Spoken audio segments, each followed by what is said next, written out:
आपने प्रधानमंत्री नरेंद्र मोदी को लेकर मुसलमानों की सोच देखी।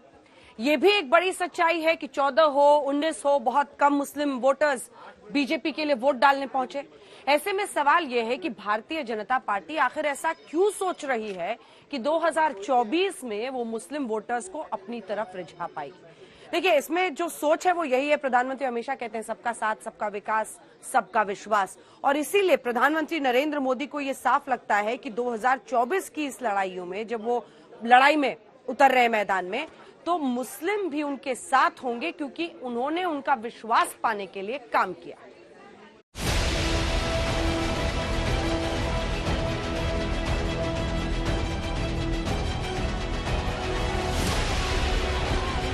चुनावों के लिहाज से साल 2023 और 2024 की अहमियत क्या है, ये किसी से छुपी नहीं है। 2023 में 9 राज्यों में विधानसभा चुनाव है और 2024 में लोकसभा का चुनाव है। साफ है कि 2023 की तस्वीर 2024 का सेमीफाइनल होगी और यही वजह है कि देश की सबसे बड़ी पार्टी बीजेपी ने राष्ट्रीय कार्यकारिणी की बैठक में अपनी चुनावी रणनीति को महज राजनीतिक नहीं बल्कि उसे सामाजिक भी बनाने की मुनादी कर दी है। सबसे पहले आपको बताते हैं कि राष्ट्रीय कार्यकारिणी में पीएम मोदी ने मुसलमानों को लेकर कौन सी बड़ी बातें कही हैं। बीजेपी कार्यकर्ता मुसलमानों के बारे में गलत बयानबाजी ना करें, देश भर में मुसलमानों के पास जाएं और उनसे बात करें, वोरा और पसमानदा मुसलमानों से खास तौर पर बातचीत करें।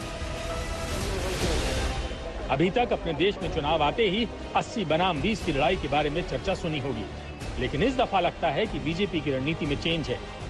और ये चेंज क्यों आया है, आज इसी को समझने की कोशिश करते हैं। सबसे पहले प्रधानमंत्री का लाल किले की प्राचीर से दिया गया एक भाषण सुनवाते हैं।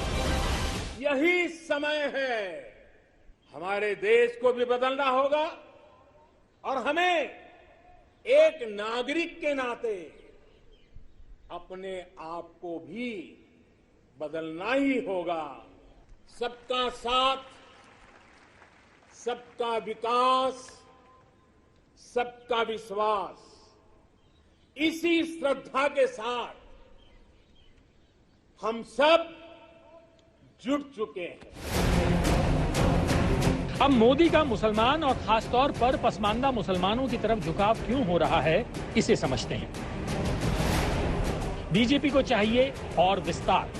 लगातार बढ़ा बीजेपी का मुस्लिम वोट शेयर, अंतर्राष्ट्रीय स्तर पर छवि सुधारने की कवायद, इस्लामिक कंट्रीज के बीच पाकिस्तान को झटका देना, सबका साथ सबका विकास को चरितार्थ करना, पसमानदा मुसलमानों के साथ पूरा होगा 2024 का टारगेट। 17 जनवरी 2023 को बीजेपी की राष्ट्रीय कार्यकारिणी में पीएम मोदी पसमानदा मुसलमानों के लिए स्नेह यात्रा की घोषणा करते हैं।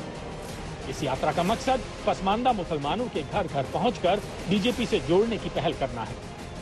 अब आपको बताते हैं कि पसमानदा मुसलमान आखिर कौन होते हैं और बीजेपी इनकी तरफ क्यों देख रही है।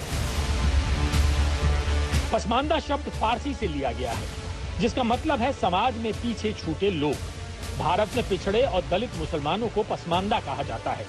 भारतीय मुसलमानों में पसमानदा मुसलमानों की आबादी 80% से ज्यादा बताई जाती है। मुस्लिम वोट बैंक पर डोरे डालने की कवायद सिर्फ बीजेपी की इस कार्यकारिणी से ही नहीं हुई है। अभी 6 दिन पहले संघ प्रमुख मोहन भागवत ने भी कहा था कि भारत में मुसलमानों को डरने की जरूरत नहीं है, भारत में इस्लाम खतरे में नहीं है। जो आज हमारे भारत में मुसलमान हैं, उनको कोई नुकसान नहीं, वो है, वो रहना चाहते हैं, रहे, पूर्वजों के पास वापस आना चाहते हैं, आए, उनके मन पर है। हिंदुओं में ये आग्रह है नहीं, इस्लाम को कोई खतरा नहीं है।